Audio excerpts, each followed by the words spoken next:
or consider the definition of diarrhea. What is diarrhea?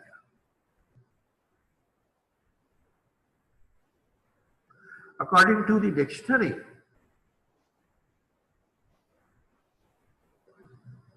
abnormally frequent intestinal evacuations with more or less fluid stools. It is the definition of diarrhea. That is, if you pass fluid stools frequently, that is diarrhea.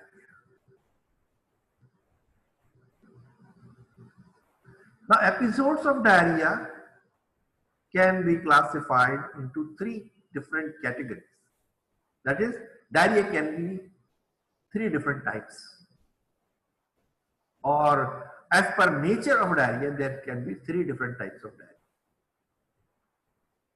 One can be acute diarrhea, that is, presence of three or more abnormally loose or watery stools in the preceding 24 hours. Meaning that when the patient comes, he should be asked the last 24 hours how many loose watery stool he or she has passed. There can be dysentery. If in those stools, unformed frequent stools, if blood is present, that is labeled as dysentery. Then there can be another type of diarrhea which is called persistent diarrhea. It starts acutely and lasts more than 14 days. So if an acute episode of diarrhea remains there and lasts for more than 14 days, that diarrhea is called persistent diarrhea.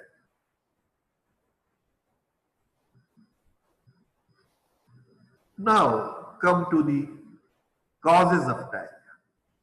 There can be infectious causes of diarrhea and there can be other non-infectious causes of diarrhea. Infection can be with a virus, bacteria or parasite or protozoa. Then change in diet can cause diarrhea for the time being. Food intolerance can cause diarrhea, that is for some people who cannot absorb lactose properly, they can have diarrhea if they use milk or products of milk. Excess of alcohol can cause diarrhea. Then there are pathologic conditions like ulcerative colitis and Crohn's disease, which cause inflammatory bowel disease.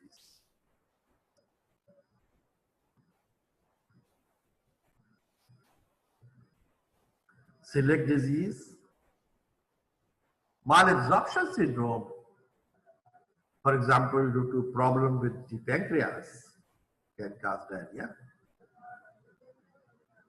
If a part of the bowel has to be removed for some reason during surgery, that can result diarrhea, in which the cause will be surgery. Irritable bowel disease can cause diarrhea, and some medicines.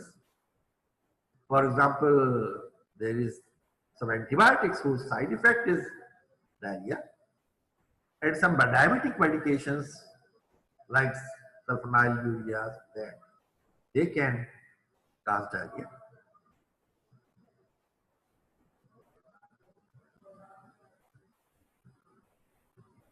Signs and symptoms of diarrhea. And mind you, in any case of any disease, you may not find all the symptoms present which are written in a book or in a presentation or something. So, All may not be present in every patient. This is also true for diarrhea. First is unformed, loose, watery stool. That is, stools are not formed and they may be very loose, unformed to the extent of being watery. There can be abdominal cramps, there can be abdominal pain. In certain infections, there can be fever, and with certain bacterial infections like Shigella and others, there can be blood in the stool, causing dysentery. There can be bloating, nausea, and the patient feels an urgent need to have the bowel emptied, bowel movement.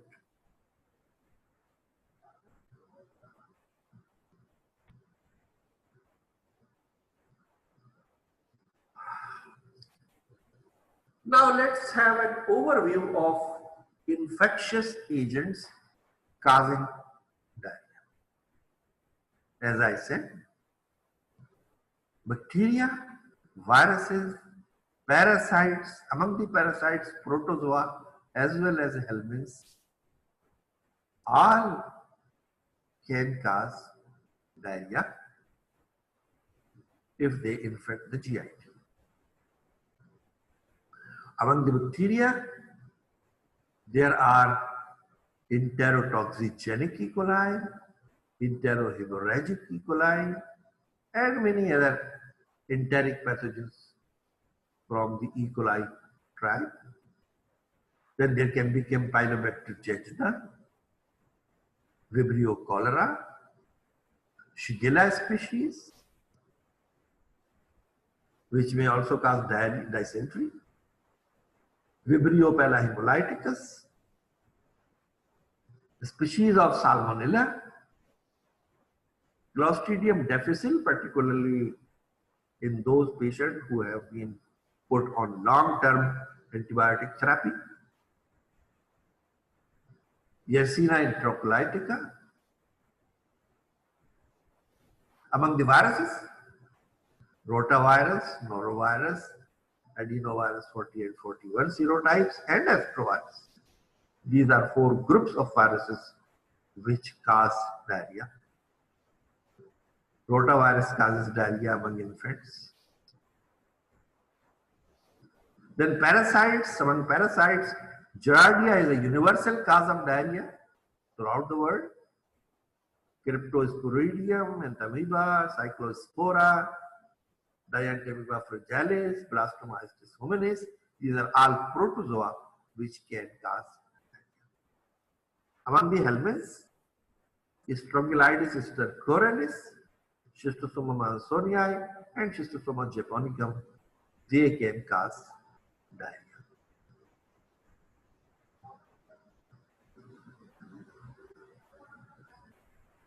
Now this table shows clinical features of selected diarrheal pathogens, not all, some selected diarrheal pathogens, some selected pathogens which cause diarrhea. What is the clinical features? What are the clinical features? This table shows that. Abdominal pain, fever, fecal evidence of inflammation.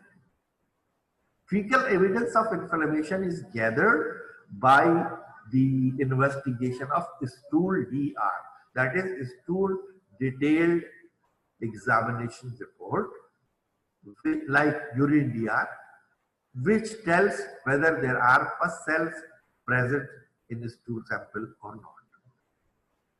If pus cells are present, that is evidence of inflammation.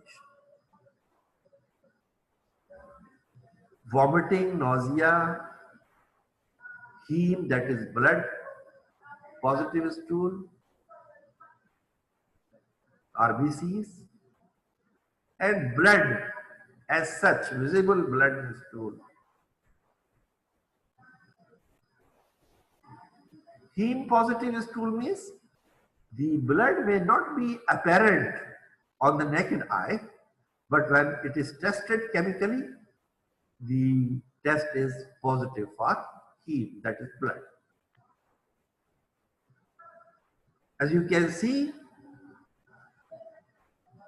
with Shigella, Salmonella, Campylobacter, Yersinia, among the bacteria, abdominal pain is common, fever is common, fecal evidence of inflammation is also common in Shigella, Salmonella, and Campylobacter, whereas it is less so in Yersinia.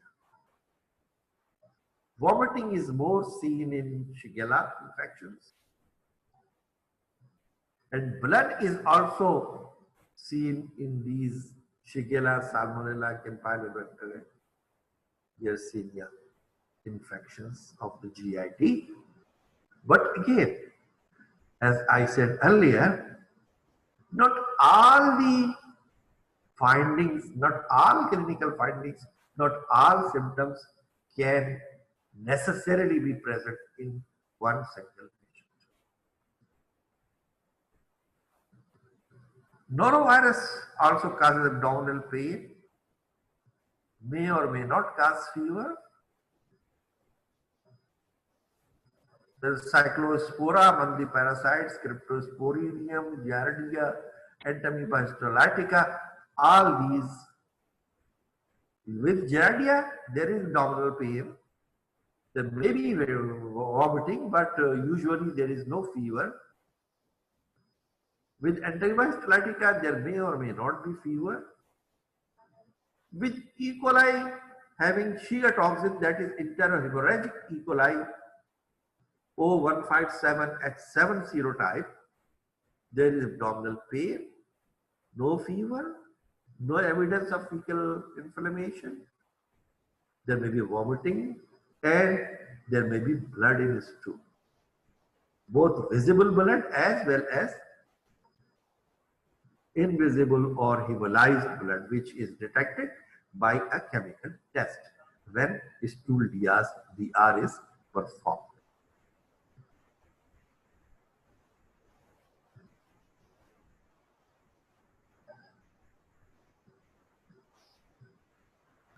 Now, the role of exotoxin in disease pathogenesis, that is in diarrhea. Many of the bacterial diarrheas, many of the diarrhea caused by bacteria, different bacteria, they are not because of the growth, inflammation and necrosis of bacteria in the intestinal tissue, but they are because of the effect of bacterial toxin which acts on the cells of the intestine and causes diarrhea. So there can be three different situations. Number one, bacteria are grown in food and produce toxin, and we eat that food, we ingest that food along with the toxin, and the toxin causes diarrhea, disease progresses and typical symptoms appear. There can be another situation that bacteria colonize surface of intestinal mucosa when they have entered through some source of food or drink through our mouth. They have entered and they produce toxin when multiplying there in the intestinal tissue, on the intestinal epithelium. Usually this is an exotoxin which is produced at site of colonization and acts locally or enters the bloodstream. If it enters the bloodstream, then there are other fever like other symptoms like fever also. But if it acts locally, then it only causes diarrhea usually. And the disease progresses and typical symptoms. There can be a third situation that bacteria colonize in wound or abscess, exotoxin produced at the site of colonization and acts locally or enters the bloodstream. when it enters the bloodstream, or if the wound is in the intestinal mucosa, intestinal epithelium, then this toxin will cause disease and the disease will progress with typical symptoms.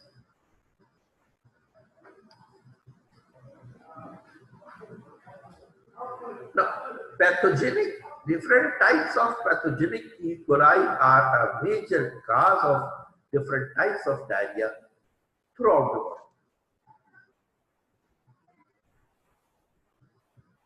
This table shows the pathogenic type of E. coli, clinical features, epidemiologic features, and virulence factors of those E. coli which cause diarrhea. For example, enterotoxigenic E. coli causes watery diarrhea, usually in children, mostly prevalent in developing countries because of the unhygienic conditions. It may also cause traveler diarrhea. The virulence factors of this E. coli are its villi, the structures, fibrous, fiber-like, minute, very minute, microscopic fiber-like structures around the cell body. And this E. coli produces heat labile and heat stable enterotoxin. Enterotoxin means that these toxins have got their effect solely onto the intestinal epithelial cells. Then there are enteropathogenic E. coli, which cause watery diarrhea and vomiting in infants in the developing countries.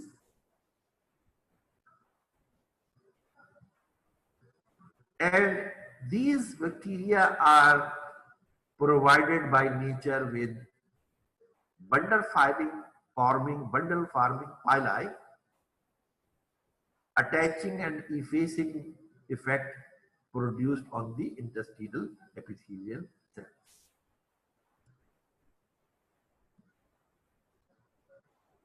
Then there is enterohemorrhagic E. coli, O157 and 7 is one of those serotypes.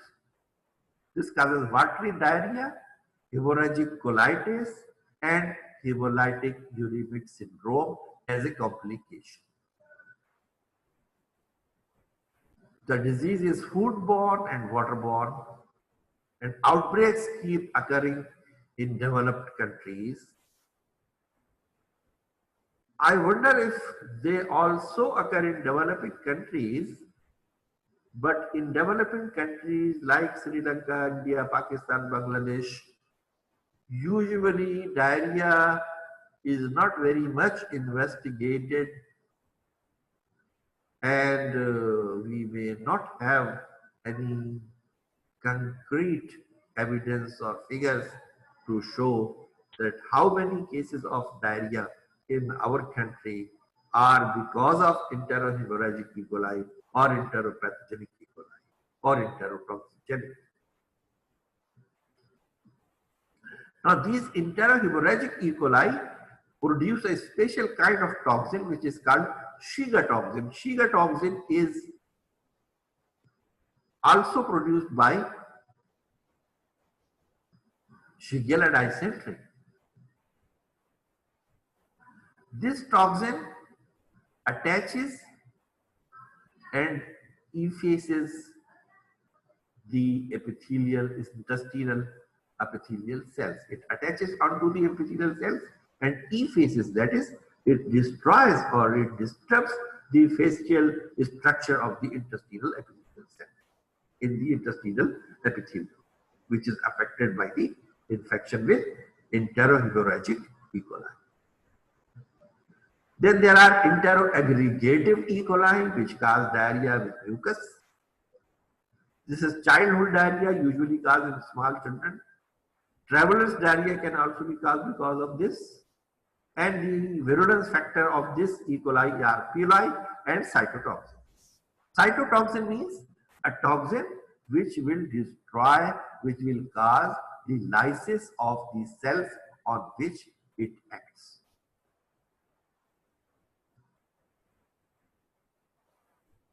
Then there are diffuse adhering E. coli, which also causes diarrhea in older children, but virulence factors are not known. Then E. coli can also cause extra-intestinal infections like urinary tract infection, neonatal meningitis, nosocomial infections. And the virulence factors for these infections due to E. coli are febrile of type 1, P and others, hemolysin, capsule, and iron acquisition cyst. Now this diagram shows different types of pathogenic E. coli, enterotoxigenic E. coli, and the diagram depicts where the pathogen is located and the toxin is produced where and the effects in very brief manner this diagram is showing. For example, in case of enterotoxigenic E. coli, the bacteria remain on the surface of the epithelial cells. They colonize there, they multiply there, and they produce the toxin LT, that is labile toxin, ST, that is stable toxin. Stable toxin is that which is not destroyed by heat. LT toxin is that which is labile to heat, that is which can be destroyed by the heat. If the food in which they have produced this toxin and it is heated, then diarrhea will not be produced. But whereas ST toxin, if it is present in food and food is heated, it will still cause diarrhea when eaten by someone. Then enterohemorrhagic E. coli, as you can see, they intimately attach onto the epithelial cell of the intestine, and by actin condensation and microphilus effacement, that is microvilli of the intestinal cells are effaced so that they are not washed away from the intestinal epithelial surface. And the toxin is produced and they produce Shiga toxin, and this toxin is delivered and absorbed into the intestinal epithelium. Whereas enteroaggregative E. coli, they form a mucus biofilm on the surface of the intestinal epithelial cell. And they produce toxin there, and the toxin is delivered into the cells and affects the physiology of the absorption function of intestine and causes death. This is the same to more clearly show. E. coli toxin mechanism, how it works. Number one, first of all, there are two components of this toxin. This toxin is not of a single component. This is a combination of two different molecules. One is A component and the other is B component. And the intestinal epithelial cells, they have the receptor for the B component. So when infection takes place and E. coli, such E. coli which are producing the toxin, they come into contact, the toxin comes into contact with the epithelial cells, it is bound by the receptor, and the part B of the toxin is bound to the receptor present on the epithelial cell. And this takes the component A into the epithelial cell. In this way, as you can see in this diagram, heat labile toxin is taken into the cell. So actual toxic part is A, but A itself alone cannot enter into the cell. To make its entry, to facilitate its entry into the cell, it is combined with another 4 or 5 molecules, which is called part B of the toxin.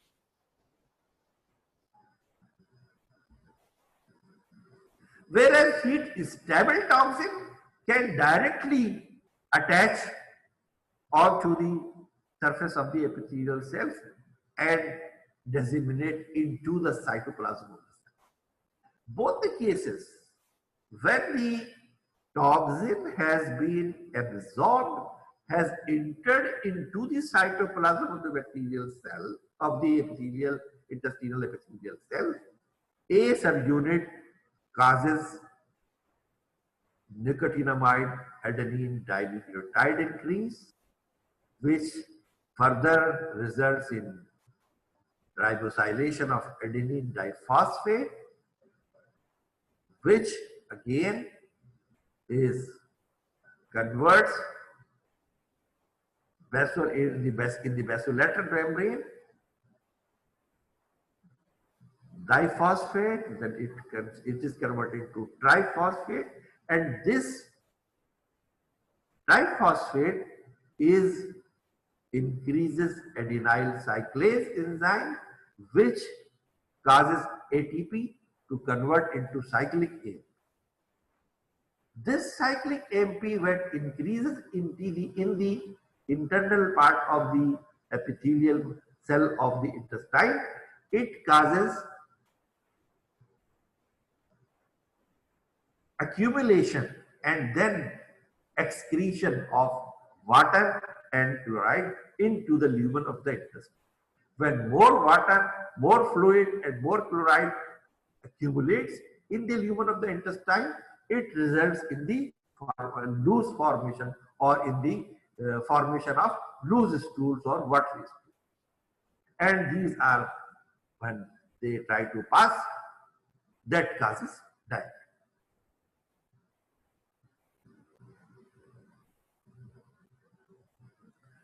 Now, salmonella, they are acquired from contaminated eggs, poultry, meat, unpasteurized milk or juice.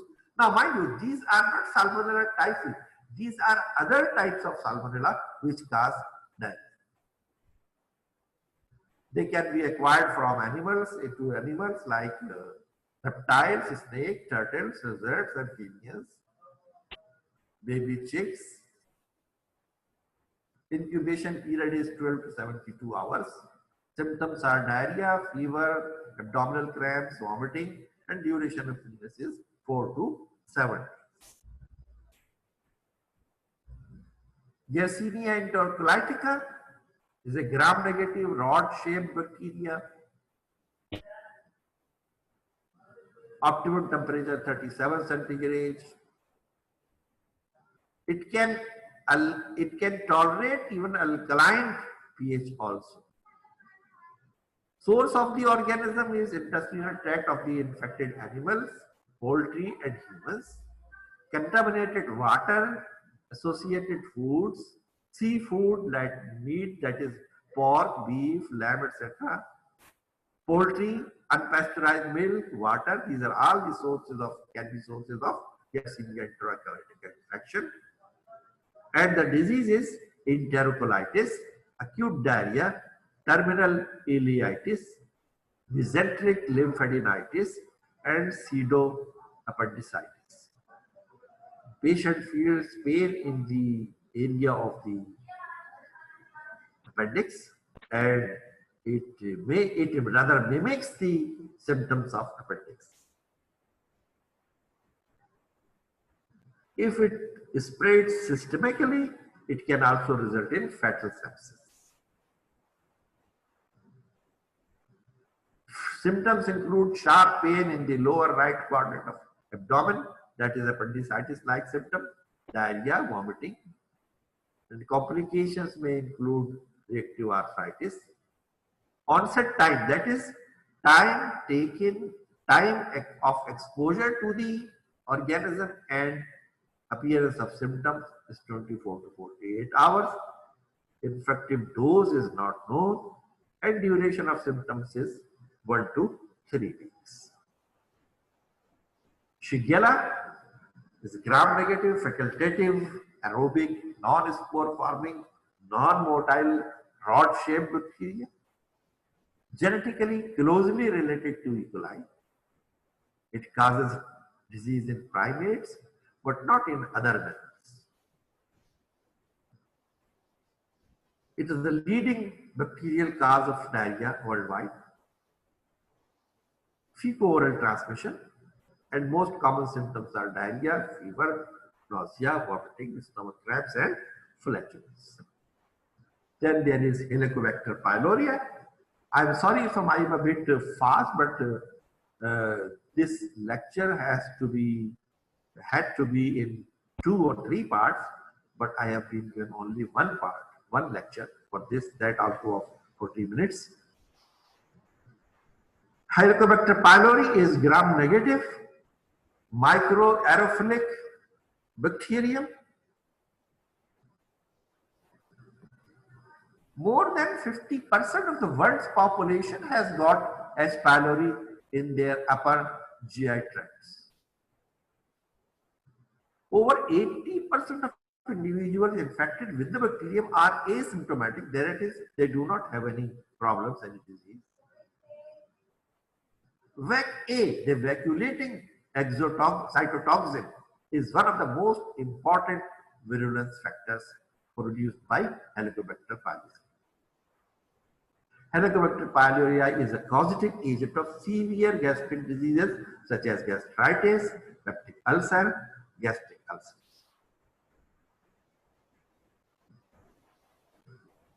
Vibrio cholera, as the name suggests, is the organism which causes cholera, which is also a diarrheal disease. It produces cholera toxin in the intestinal epithelium. In severe cases, it leads to hypovolemic shock and death in less than 24 hours. And the toxin of cholera is very similar to labile toxin of E. coli in several properties.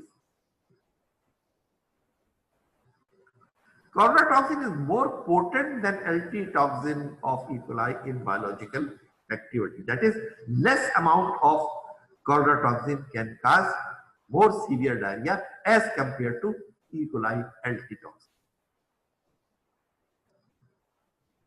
This is the mechanism of cholera. Again, this is also E. coli like toxin. That is, there is A1 and A2 part, and there is the 5 molecules of B part, which will take A into the cytoplasm of the intestinal cells. And it will cause increase in ADP. And ADP will cause increase in adenylate cyclase enzyme activity, which will produce increased amount of cyclic AMP, and this will result in malabsorption or accumulation of fluid in the lumen of the intestine. So when more fluid accumulates, it is excreted out into the lumen, and water, along with water, chloride and sodium and bicarb are also excreted into the lumen and lost due to diarrhea. This may result in electrolyte and fluid loss or dehydration in a patient. Then there is staphylococcal enterotoxin. Staphylococci are a cause of staphylococcal infection, may not be a cause of diarrhea. It is the enterotoxin of staphylococci produced in foods, particularly foods made from rice and similar rich carbohydrate material. If it has grown in that food for some time and produced the toxin, and if we eat that food, the toxin goes and acts on the intestinal epithelium and causes diarrhea. Then Bacillus cereus, again the gram positive spore forming motile aerobic rod that also grows well anaerobically. It causes two different types of poison, food poison, the diarrheal type and the emetic type. That is, in one type there is only diarrhea, in the other type there is vomiting also. Both types are mild diseases. As you can see, infective dose, toxin produced, type of toxin, in diarrheal syndrome and in emetic syndrome. Incubation period is 8 to 16 hours for diarrheal syndrome and 0.5 to 5 hours for emetic syndrome.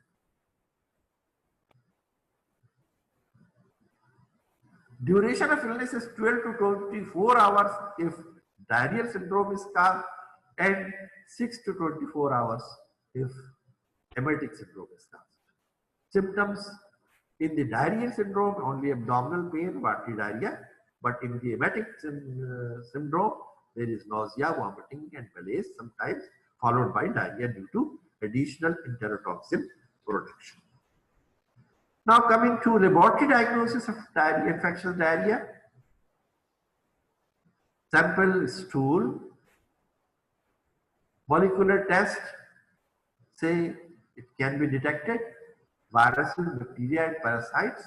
Then stool culture, we can culture stool sample for different type of bacteria like Campylobacter, Salmonella, Shigella, etc. And we can isolate those organisms that are present in that sample. Then Clostridium difficile toxin test. It detects toxin produced by Clostridium difficile in the stool sample. Okay, thank you very much.